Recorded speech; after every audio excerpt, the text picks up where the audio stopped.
Recording in progress. Hello, everyone. Good afternoon, and thank you for joining us in our weekly media briefing and public health update with Montgomery County Executive. I'm Lorna Virgili, Hispanic Public Information Officer, and joining us today are Mr. Sean O'Donnell, who's Assistant Chief of Public Health Services from our Department of Health and Human Services, as well as Ms. Christine Hong, who is the Chief of Services to End and Prevent Homelessness. Our guest this afternoon is Robert Butts, who is the owner of Windridge Vineyards here in Montgomery County. Thank you, everybody, for joining us, Mr. County Executive. Good to see you. Good afternoon. The floor is yours. Good to be here, and thank you, everybody, for joining us. The annual point-in-time count is a census of unhoused individuals in our county. It's required by the U.S. Department of Housing and Urban Development for communities who are receiving federal funding. And since 2007, HUD has mandated both sheltered and unsheltered point-in-time counts annually. Many of you on this briefing are familiar with this process, and maybe have even covered it when advocates and volunteers go out in the late night and early morning in the heart of winter to count those who are living without shelter. On a regional scale, we collaborate with the Metropolitan Washington Council of Governments, or COG, as we refer to it for short, on this issue. And their regional report based on the PIT count is going to be released in a few weeks. Today, however, we'd like to focus specifically on our numbers because we just got them.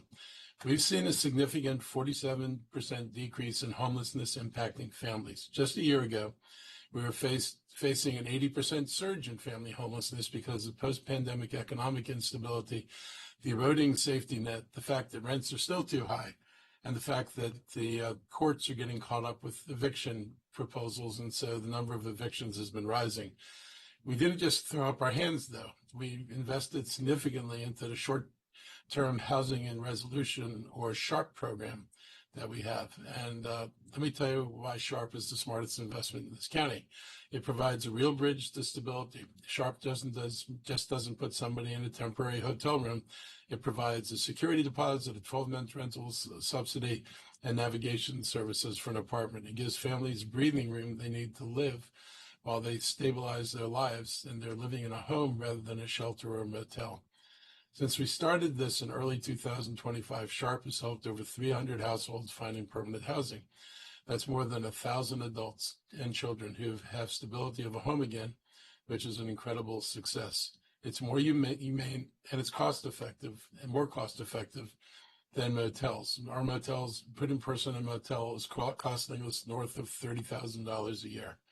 Today, there are 60 families experiencing homelessness who remain in motels, which is why we're well below our funding limit of 75, and we continue to try to get more people placed, but we have to find places who will take these people, because obviously many of these folks can't qualify for a rental apartment on their own.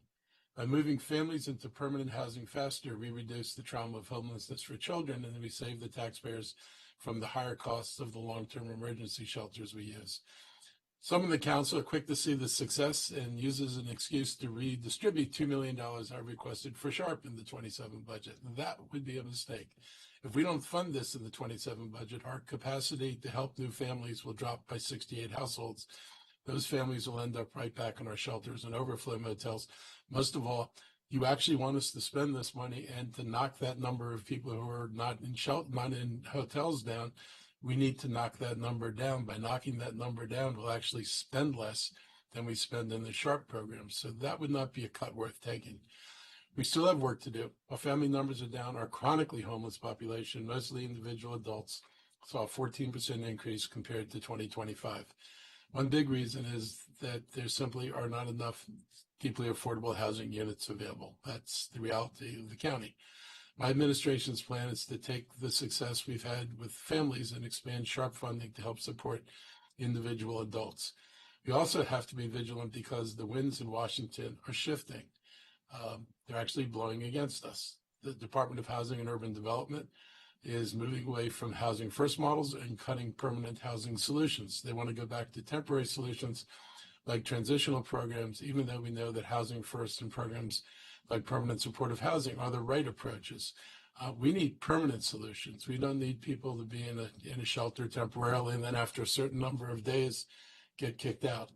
This is not going to work, and it's not going to solve the problem. We see folks working every day at this, and the 96% housing retention rate for permanent supporters and the 96% retention rate for permanent supportive housing is proof that it works. It makes it possible for people to get work and to stay employed. I want to invite our Chief of Services to End and Prevent Homelessness, Christine Hong, to join us now to discuss the work we do every day within the Department of Health and Human Services and with our community partners to address this issue and to share our success over the past year. Thanks for being here, Christine. Thank you, Mr. County Executive. I'm so pleased to share the success of the SHARP program, and it truly is because Montgomery County has been united in housing solutions for families experiencing homelessness, and so many people were a part of the success, including, of course, you, Mr. County Executive. The proposed increase to the SHARP program started with you, but was supported by the full council. And then, of course, our Homeless Services for Families team, the SHARP team, and all of our community partners who serve families made that success possible. And I'm going to share a little bit of data now with everyone. Let me pull that up.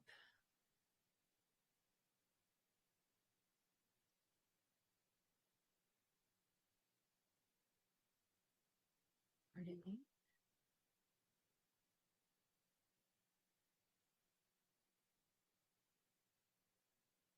Okay, so what you're seeing here is in the first set of bars, this is the data, of course, collected on the night of the point in time count on February 4th. You can see that between 2024, 2025, and 2026, our data is listed here in different colors. And for those who were counted, the total number dropped by 26%. So we counted 1,117 people this year, and amongst individuals, we also saw a reduction of 7%.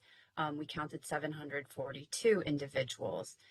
However, it's when you look at people and families that you can see that we saw a 47% reduction.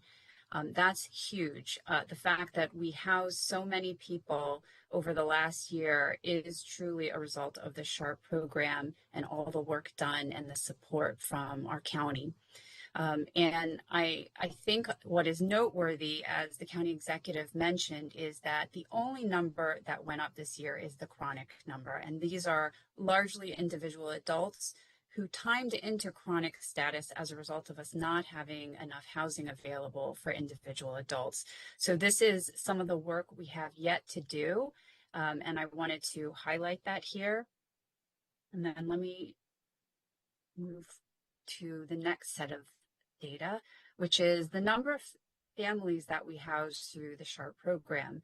This program began when we started seeing an alarming rise in families experiencing homelessness, and the executive and the council supported a special appropriation back in late 2024, and we started the work of housing the families with those initial funds in February of 2025. So you can see where we started in that month, and we housed 21 families. And each month we have housed progressively more families. And this is a cumulative count. And as of today, we've housed more than 300 families. That's over 1,000 people, including adults and children. So huge amount of work done here. And we've basically housed as many people as were counted on the night of the point in time count. So that is an enormous amount of work. It also says that we cannot just have 1 year's worth of funding to end homelessness. We have to continuously house individuals and families who present in need of shelter, who are experiencing homelessness. So it's ongoing work. And in order to get to the reduction in families we saw this year, we actually had to house 3 times as many families as were counted in the night of the point in time count. So I just wanted to share that. I also want to show that as a result of the progress made with the SHARP program, we saw a tremendous reduction in our use of motels for sheltering. So this shows you that over the last year, we have reduced the number of families in the motels by 59%. And as the county executive mentioned, there are only 60 families currently in our motels, and that's a huge reduction from even just this past year, but over the last 2 years. So we want to continue this success. And I'm just so pleased with our efforts, and I know that we have to continue. So it is our hope that we will be able to increase the amount of SHARP funding that we have, because that would allow us to continue the progress we've made in reducing the experience of homelessness for families. And it would also allow us to be in a position to start housing individuals with SHARP if the reductions with families continue. This is incredibly important at this time because there are reductions to food stamps, Medicaid, and also likely our federally funded housing programs. So it is really important for us as a county to be prepared to continue to house those most in need. And I'm really proud of our county for making that commitment, not only to ensure that no family with children would sleep outside, but also to ensure that we would house them quickly so that their experience of homelessness would be as short as possible. And with that, I will stop and see if there are any questions.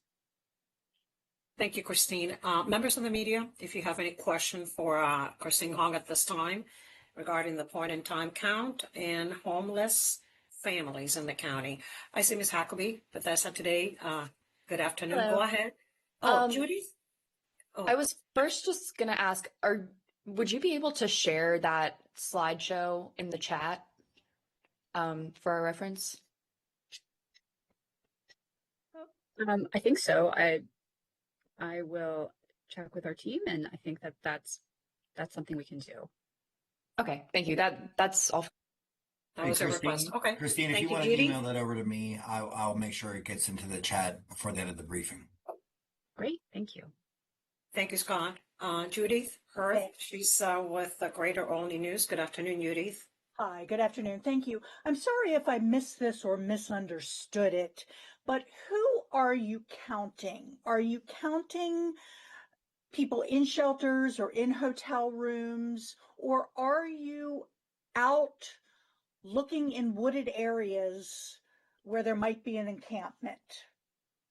Yes, thank you for that question. We do both. So the point-in-time count includes everyone who is in an emergency shelter, which includes emergency shelters for individual adults, as well as for families, as well as the motels we use for overflow sheltering for families, since we have only 27 placements for families in permanent family shelter. So that's why we rely on motels. In addition to that, it also includes any transitional programs, because those are considered temporary solutions to homelessness, as well as safe havens, and then the unsheltered population. And in Montgomery County, we every year recruit a large number of volunteers who come out. And I know a number of you have participated in the point-in-time count and appreciate that. And so it is also a literal count of people who are observed sleeping outside. Okay, thank you. Of course. Thank you. Can I have one thing, Judy, for your benefit?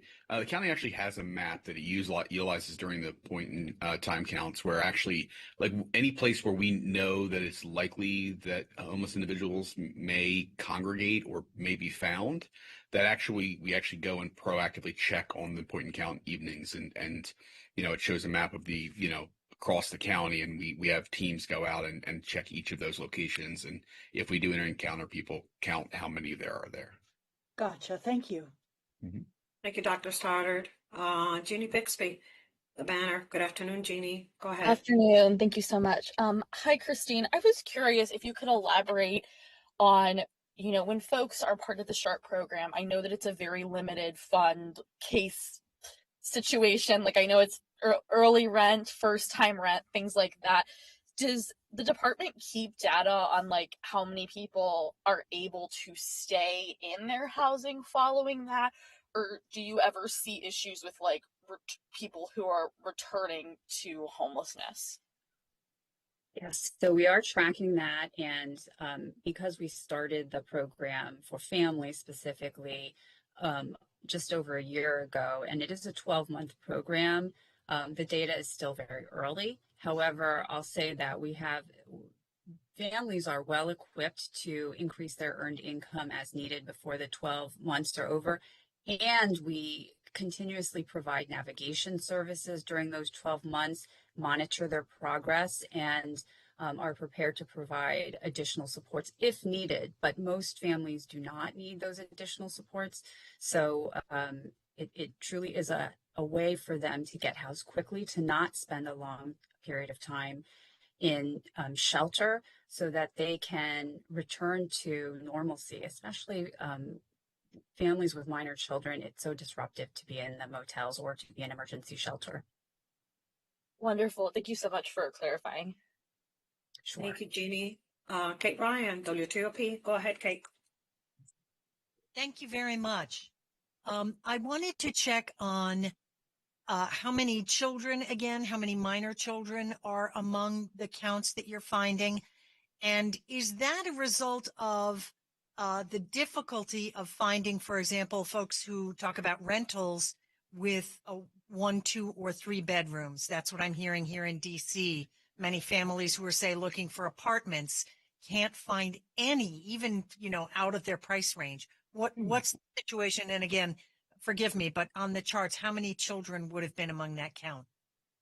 Sure. So we counted 217 children this year. That's a decrease of 200 from 2025, which is a 48% decrease.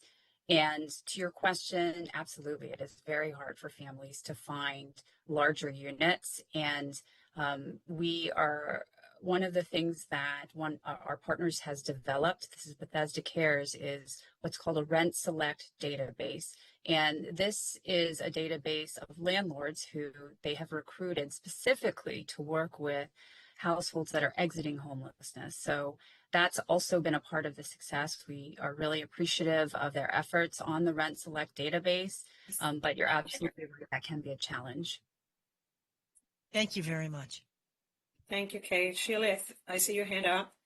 Yeah, Go ahead. hi. Can you just talk a little bit more, Director Hong, about the county's use of hotels and how they fit into sort of the broader context of shelters and other options for housing folks? Sure. So Montgomery County has 10 emergency shelters, 3 of which are dedicated to families experiencing homelessness. 27 families can be served in those family emergency shelters. And as you can see by our counts over the last several years, that has not been enough. And because the county commits to families with children not spending even a night outside, we need to use motels as overflow sheltering when our family shelters are full. And so the county has absolutely followed through on that commitment. And it can cause our sheltering expenses as a result of the motels to be very large. That is why the SHARP program is so important, because it's actually cheaper to help families to regain housing by providing rental assistance to them for 12 months than to shelter them in motels. So though it is necessary as a crisis response to families, it is not cost effective, and it's also difficult for a family to live out of a motel room. We do it as a life-saving measure and to prevent families with children from being outside. If I could just quickly follow up, you said there were 60 families right now in hotels. Are they spread apart between different hotels? Are they all in one hotel? Could you just talk a little bit about that? That's correct. So we work with multiple motels in different locations in the county, and we try to place families where it's most convenient to them based on where their children are in school and factors like that. But yeah, it's not one motel, it's multiple motels. Thank you. Of course. Thank you. I see Judith has additional questions for Christine Hong. Go ahead, Judith. I do. Thank you.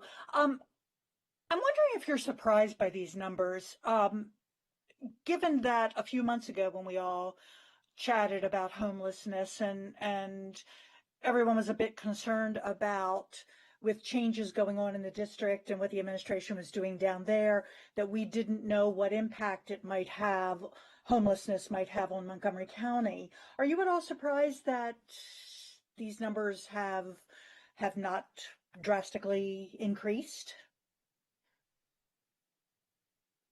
I wouldn't say I'm surprised, but that's because I'm involved in the work every day. And that is because Montgomery County made a very conscious effort to invest into housing solutions for families. And as a result of all the hard work and the support that's gone into that, I could see that we were housing a large number of families, as indicated by the data I shared with the SHARP program. So I wouldn't say it's surprising, but we're also not relaxing because we know that there are many factors working against low-income households, including the reductions of federal resources like food stamps. So families are having to choose between paying rent and putting food on the table. These are impossible decisions, and we know that it can contribute to households being unstable in their housing because they can't afford to pay rent. So the work will continue, and we foresee more challenges coming our way because we expect reductions in our federally funded permanent housing programs. And so it will continue to put pressure on families, on households, on the verge of homelessness. And so our work continues to be significant, which is why we need the additional funding for SHARP this year. Thank you. Of course. Thank you. Members of the media, any additional questions for Christine Hong this afternoon? Okay, I see Shirley has her hand up. Go ahead. Sorry, one more. I just am wondering, can you speak a little bit about the sort of accuracy of this data? I mean, I know I've heard from, homelessness providers in other counties that it can be difficult, especially when you're talking about the unsheltered population, to know exactly where people are at a given time, and that those numbers oftentimes are maybe lower than what's actually there. But I don't know if that's the case in Montgomery County or if you're fairly confident that, you all counted everyone. Yeah, it's a really great question. I appreciate you asking it because it is a one-night snapshot, and there are factors that can make the count not indicative of a full year's data. So we check both. And we know based on our year-round data, our motel usage, the number of families in emergency shelter continuously going down over the course of the year, that the reductions in families is accurate. However, I didn't go into detail about the unsheltered number, which also, according to the night of the point in time count, went down by 48%. Now, we know that weather was a huge factor. For those of you who were out there with us, it was icy, it was extremely cold, sub-freezing temperatures. And our outreach partners had been urging people who are sleeping outside to come indoors into shelter or to stay with friends. So that number, we believe, is significantly reduced because of the extreme cold. There are other factors. We've also been doing a great job housing people who are unsheltered. We have a street to home program, which is targeted towards people who are unsheltered and helping them to get housed straight from, being outside into permanent housing. So there are successes. However, our outreach data across the year shows an increase in people who we've served through outreach services. So that's not a number that I'm as confident in. And I would say that the weather played a major factor in that number on that night. Thank you so much. That's helpful. Of course. Thank you. Any more questions for Christine? Okay, thank you. Mr. County Executive, I think we can move on to our next topics. Please unmute. So we have other problems here, and I think some people know that we are now in a climate drought issue in Montgomery County, and I think 10 other counties in the state. Climate impacts are creating drought and freezing conditions have just had a major impact on our ag community. Normally, we wrap up another Earth Month on a high note with Greenfest, which I attended this past weekend, and the Energy Summit in Silver Spring. But sadly, I have to bring up some bad news or concerning news to share about growers in our ag reserve. Frosty temperatures last week devastated many crops. Farmers can only do so much about late freezes. They have warnings, and they have warming devices in some cases and techniques to protect vegetation, but that can only do so much. Temperatures were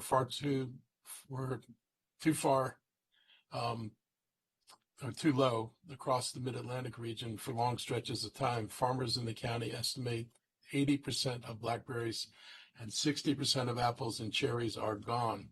The frost also hit developing peaches, grapes, and baby fir trees hard. Farmers who have reached out to us and spoken with the media call the damage catastrophic. That said, they said this will impact next year's yield, but not necessarily what will be available this spring, summer, and fall.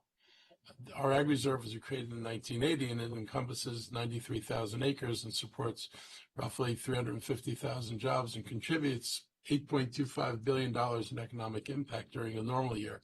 At last count, there were 42 farms specializing in fruit and orchards, which contribute to about $71 million in market value sold by our local farmers in 2022. But clearly, this will not be a normal year. You can see this lovely map of the state of drought in the Potomac Basin. And we are looks like we're in that dark orange zone, between the dark orange and the lighter orange zone. And so we're in definitely a serious situation. Another monkey wrench from Mother Nature is the rain. And we're grateful to see some rain today, though it doesn't seem like very much. Through the end of April, our area had only received about 11 inches of rain for the year, which is 2 inches below our average. In fact, the entire DC region is in the same boat and has been for a while. The U.S. Drought Monitor shows 8 of the past 12 months have been drier than normal. It's going to take several major soakers to pull us out of this drought condition. Most of the county and 46% of the state are experiencing severe drought, which ranks in the middle of a scale of 1 to 5. In 2002, the drought caused smaller streams to dry out. It reduced stream flow and led to more salt in the Chesapeake Bay and its tributaries, which led to fish kills and invasive species. Agriculture has been impacted by droughts and periods of lowered rainfalls, leading to livestock sell-offs and lower crop yields. Drought can also impact our water supply. The situation can reach the level of water restrictions to ensure that we have enough water for everyone, but thankfully we're not there yet. On the bright side, I'd say that there is a commission that is actually studying the needs for water in the Potomac River Basin, and I believe there's a pretty firm belief we're going to need to add additional water resources, reserves to this area.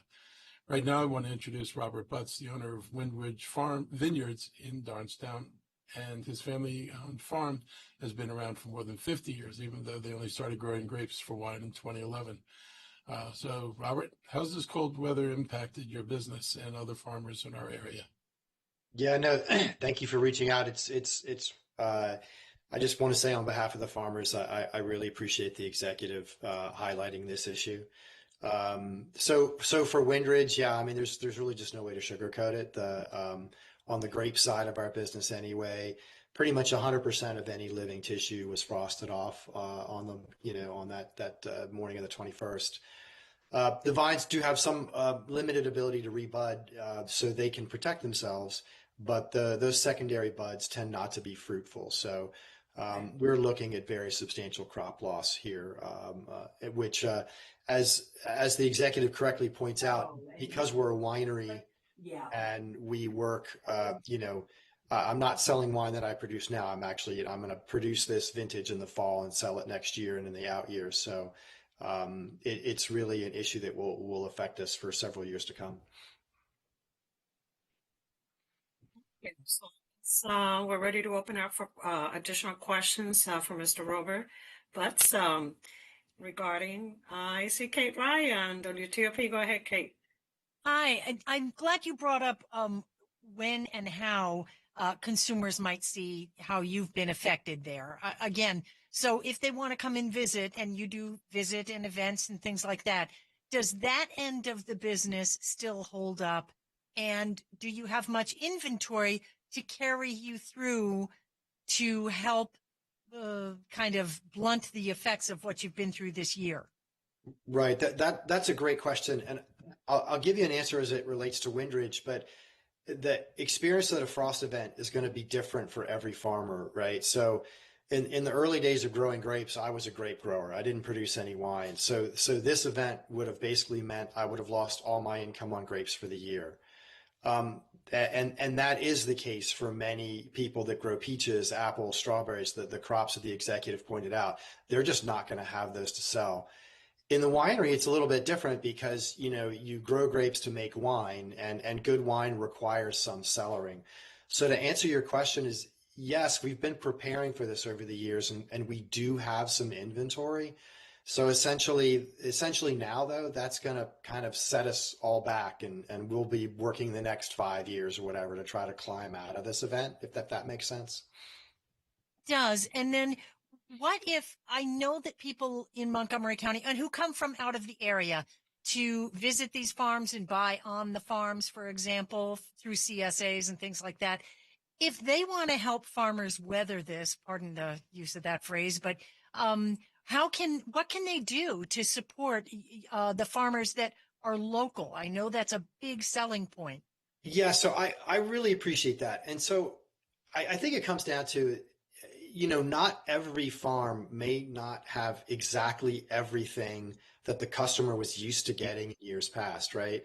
But now more than ever, we all of us need the business, right? The best way to help a farmer through a crop loss event or other thing like that is income, right? Ultimately, it's commerce that allows our businesses to survive. And even though maybe one or a couple of things may not be in stock, there's still tons of great produce, and in Windridge case, lots of good wine. So we're definitely please keep coming out to see us.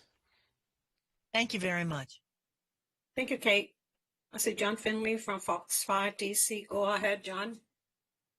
This is Gwen. I just wanted to ask Mark, is the government doing anything to help financially support the loss that the growers are having?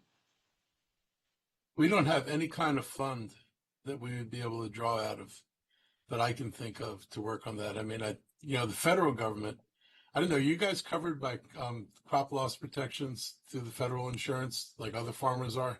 So the crop insurance coverage for specialty crops is very patchwork. It's nowhere near as well developed as it is for traditional commodity row crop. So the short answer is really no. Most of us just take the risk. So there's your answer. It is what it is. I mean, we're farmers. This is it's difficult, but honestly, it is part of our business, and we do prepare for it. But it doesn't mean that it doesn't hurt when it happens. Okay, members of the media, any additional questions for Mr. Butts regarding farming and the ag reserve? No more questions? Mr. Butts, you can remain on this media briefing if you like, but if you need to depart, I see. Fox 5 DC again. Do you have an additional question for him? Just one more question, Robert. Mm-hmm. Can you give us some numbers on the total financial loss just in this last round that you've had to endure, and if there's any comparison to the earlier dates in the month when we had other freeze days? Yeah, so this is actually the second frost event that we've had this year. And I should remind everybody that the frost-free date in this region, which includes Montgomery County, is May 15th. So we are still not done. We have another 2 weeks of this roller coaster.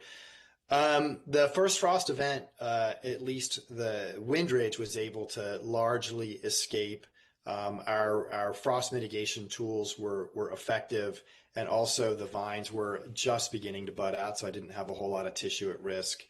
This event was really, really widespread. I mean, just in Windridge alone, income losses in the hundreds of thousands. And if you look at like across county-wide, it's millions, tens of millions, I think is probably not an exaggeration to say what this event really means for the region.